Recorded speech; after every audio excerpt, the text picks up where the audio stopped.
Voces del Bosque, un espacio promovido por el proyecto Agrofor, donde conoceremos mucho más sobre las oportunidades que nos ofrece la agricultura familiar para promover el desarrollo y la conservación de nuestras regiones amazónicas.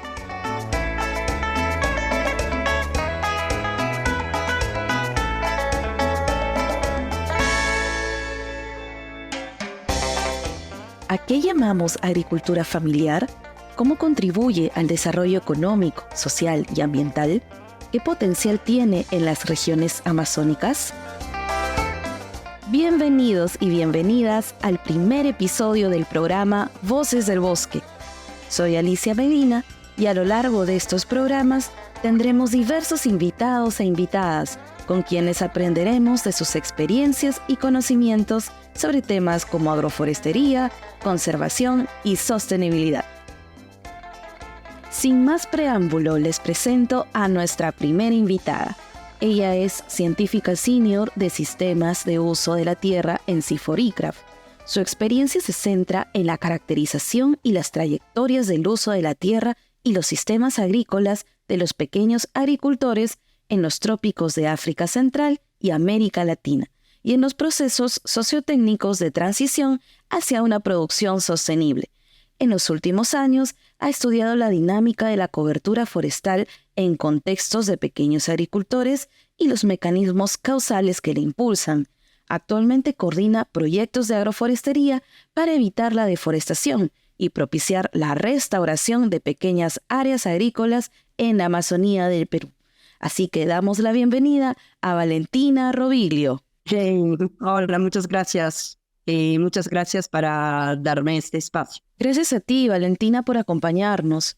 Conocemos lo que has venido trabajando en agroforestería y silvicultura a favor de las familias productoras de la selva del Perú en diversos proyectos desde CIFOR-ICRAF, y queremos conocer tu experiencia, pues encaja perfectamente con nuestro tema de hoy, la agricultura familiar y su aporte al desarrollo social, económico y ambiental de las regiones amazónicas. Comencemos entonces hablando sobre el cambio de paradigma que estamos viendo en la Amazonía por ser una región muy intervenida por la agricultura y la migración. Al hablar de conservación, ya no solo se piensa en reforestación y restauración de ecosistemas, sino también del lugar que la agricultura familiar está ganando como una actividad responsable de la provisión del 70% de alimentos en el mundo y como base para la producción sostenible de alimentos orientada a lograr la seguridad alimentaria y erradicar la pobreza.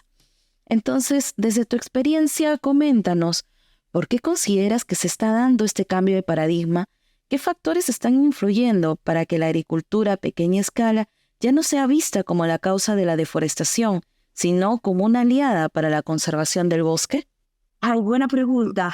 Mira, en realidad la agricultura a pequeña escala sigue viéndose como una causa de la deforestación.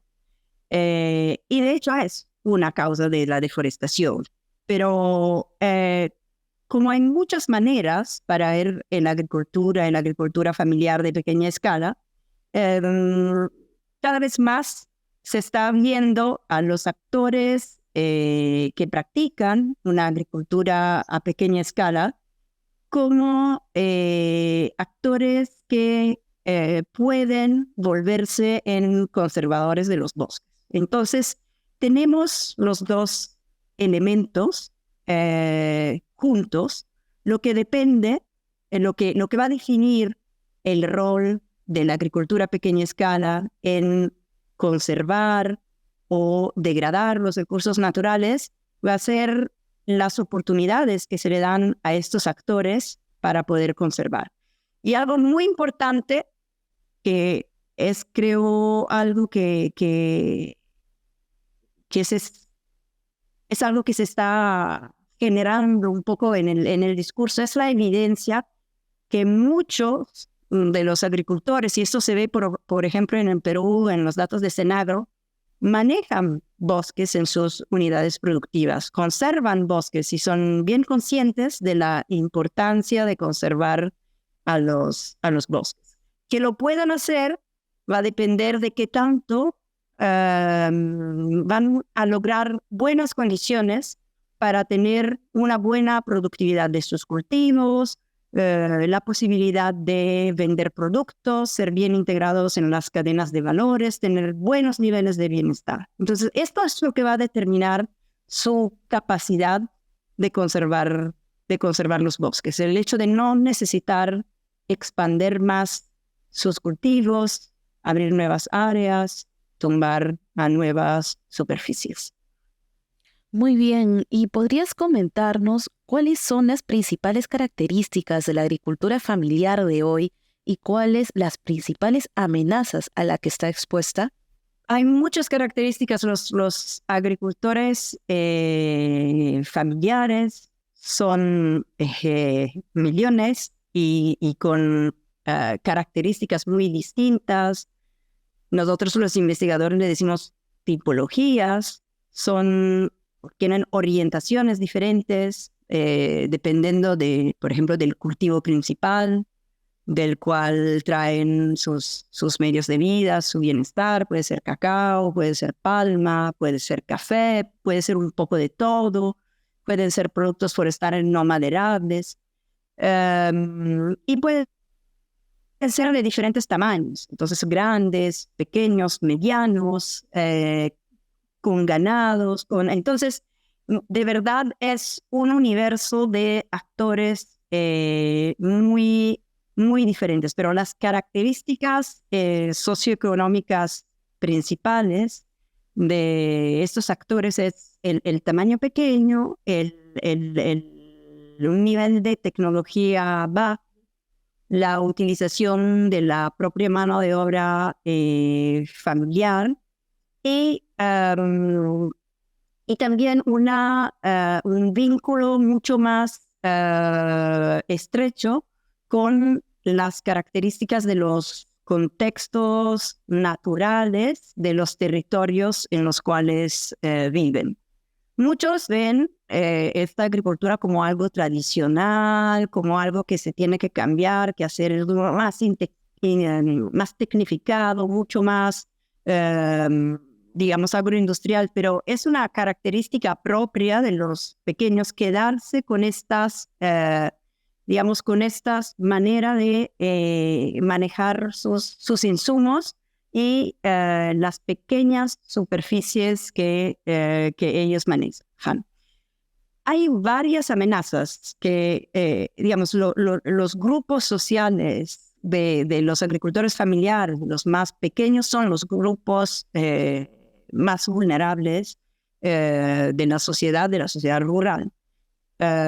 Son expuestos no solamente a riesgos vinculados a riesgos, no sé, vinculados al cambio climático, entonces bajas de productividad, pero también a las fluctuaciones de los precios. Si pensamos a los precios de las commodities como café, como cacao, las incertidumbres del mercado, el riesgo de no poder colocar sus propios productos, la necesidad de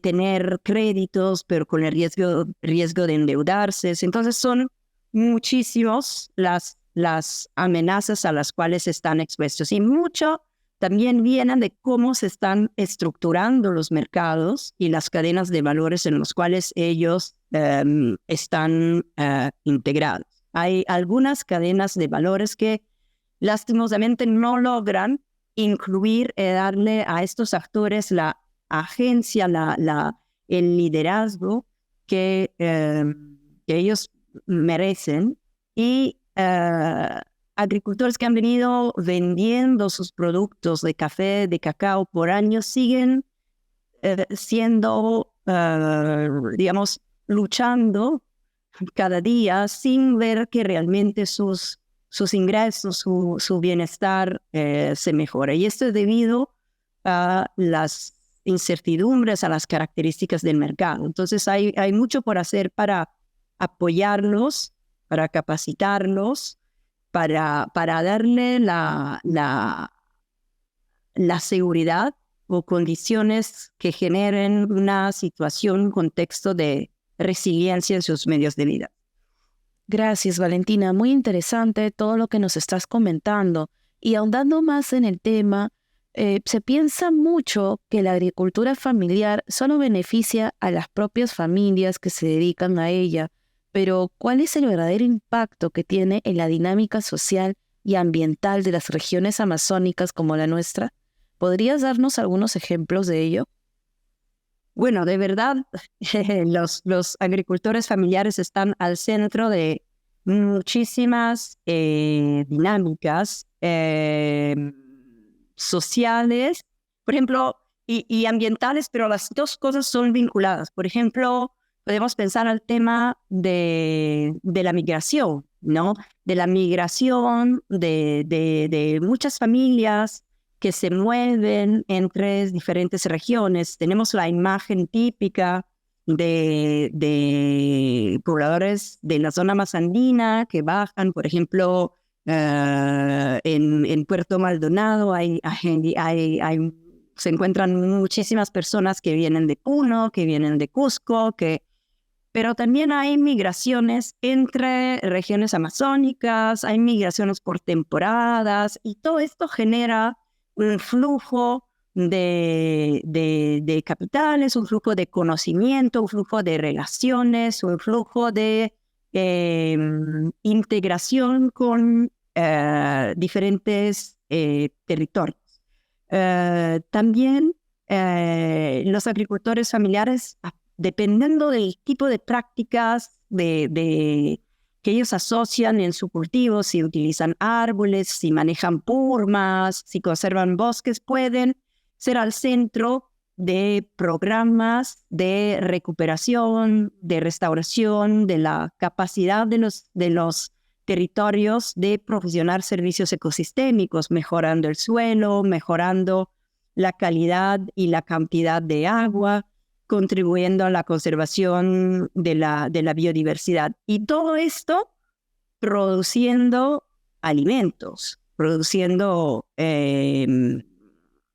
productos que se consuman, que todos consumamos todos los días, desde los cultivos como yuca, como el maní, el plátano, hasta productos que también vienen de árboles, como por ejemplo el sangre de grado, uña de gatos, entonces medicinales y maderas. Y entonces hay una gama de productos y de servicios que vienen del manejo que este tipo de actor realiza de sus propios recursos. Y además de esta parte como más evidente, que son los productos, hay los servicios ecosistémicos, hay las características de los territorios, estos territorios, lugares que son muy, muy lindos, en los cuales se desarrolla, por ejemplo, todo el ecoturismo. Son paisajes manejados por agricultores y agricultores pequeños. Entonces hay una generación de belleza también, de belleza de cultura. Entonces es importante ver esto. Al mismo tiempo, si estos procesos no son acompañados por las políticas adecuadas que reconocen a este actor, este rol, que lo valorizan, que lo ponen en condición de implementar estas buenas prácticas, de conservar y de tener un nivel de bienestar adecuado, alto, de poder vivir, de poder enviar sus niños al colegio, de tener acceso a la salud, de tener acceso a buenos alimentos, de tener un buen nivel de accesibilidad. Las condiciones van a ser condiciones de pobreza, van a ser condiciones de degradación social. Y esa degradación social en muchos casos también genera degradación ambiental. Entonces es importantísimo ver cómo asociar el bienestar, el fortalecimiento de las capacidades, del rol de estos actores, asociarlo a una mejora de los procesos de gestión ambiental, de conservación, de restauración y de calidad de los productos. Y un tema súper importante es el tema de la identidad, ¿no? De la identidad en el mundo rural de los agricultores que producen productos que tienen una fuerte, nosotros le decimos como identidad de proveniencia, ¿no? Del territorio en el cual vienen, ¿cómo se dice? Del territorio en el cual se producen, de la cultura que lo produce, del conocimiento que lo produce. Entonces, hay varios elementos que se cruzan y los agricultores familiares están al centro de todas estas dimensiones. Nuevamente, gracias Valentina por toda la valiosa información que nos estás compartiendo. Hemos llegado ahora a nuestra sección Micrófono Abierto, donde tendremos 2 preguntas del público.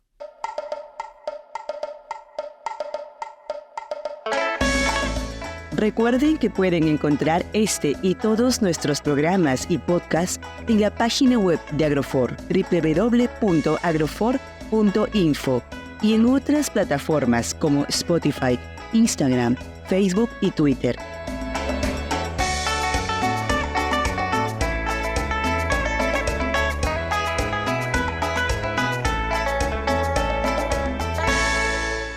Hola amigos de Voces del Bosque. Soy funcionario de la Autoridad Regional Ambiental del Gobierno Regional de San Martín. Me gustaría preguntarle a Valentina, ¿cuáles crees que son las acciones inmediatas que los diversos actores del nivel nacional como regional deben poner en agenda para que esta agricultura familiar sea valorada por su vínculo a la lucha contra el cambio climático? Muy buena pregunta. Bueno, primeramente hay que poner en agenda políticas para que estos agricultores no sean los más vulnerables al cambio climático, ¿no?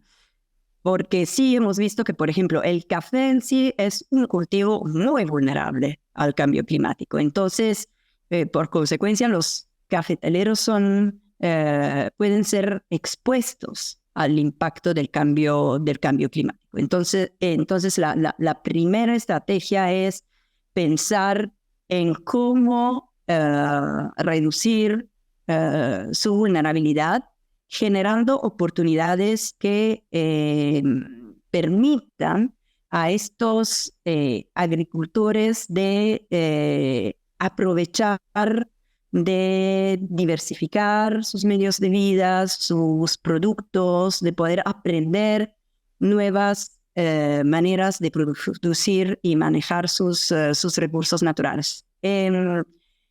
Y una vez que esto se hace, se puede hacer con una lógica también de que este principio de adaptación se vincule al principio de mitigación, entonces de reducir las emisiones, mejorando, por ejemplo, a través de la siembra de árboles, la capacidad de las parcelas y de los cultivos de almacenar carbono, pero no simplemente sembrar árboles para sembrar árboles adecuados al contexto biofísico, pero también útiles a los productores. Hemos mencionado antes especies que pueden ser importantes y no son solamente maderables, como productos que se pueden comercializar.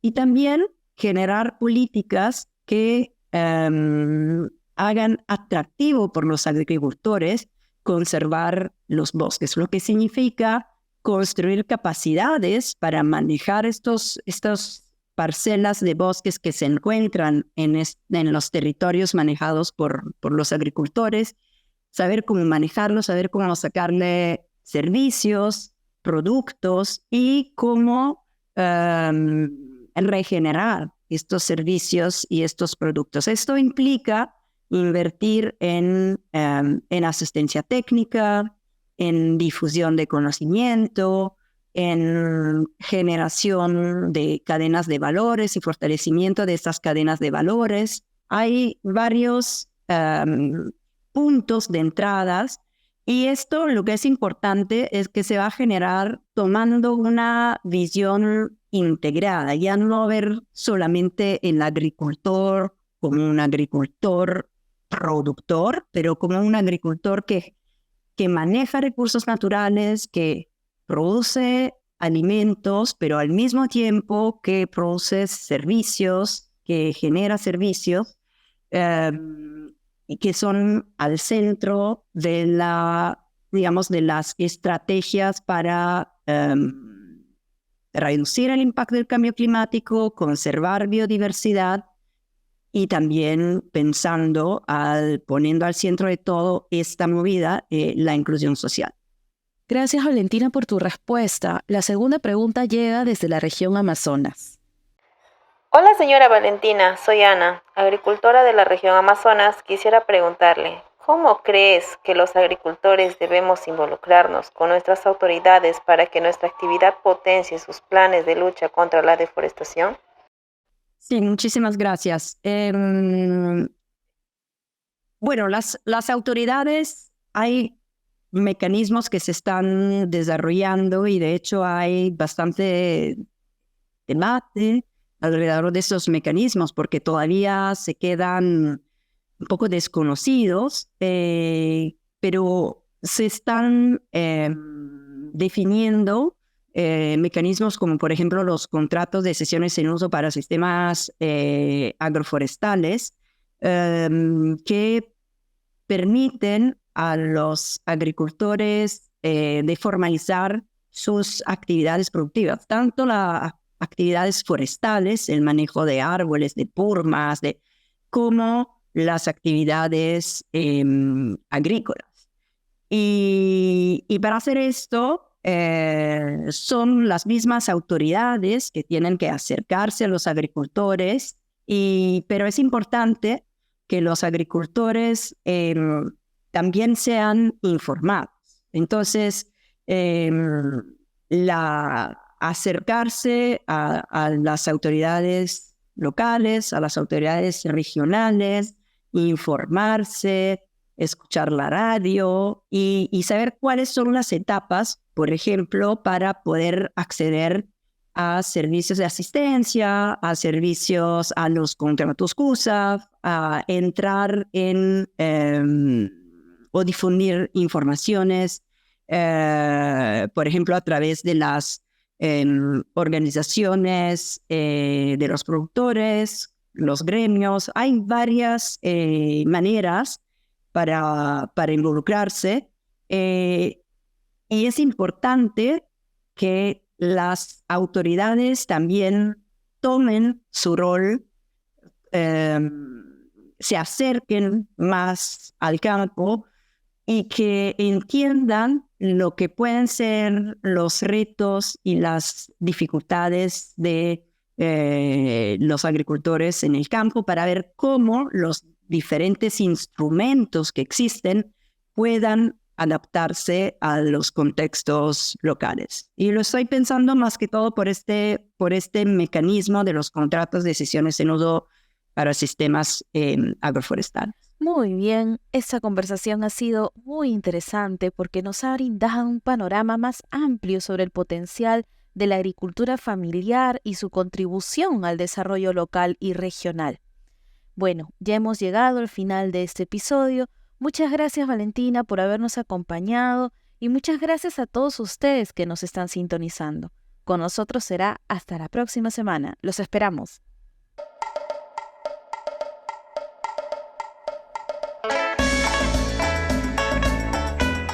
Este programa llegó gracias al proyecto Agrofor, promovido por el Centro Internacional de Investigación Agroforestal ICRAF, parte de CIFOR ICRAF, el Instituto Global de Crecimiento Verde Triple GI y la Sociedad Peruana de Derecho Ambiental SPDA.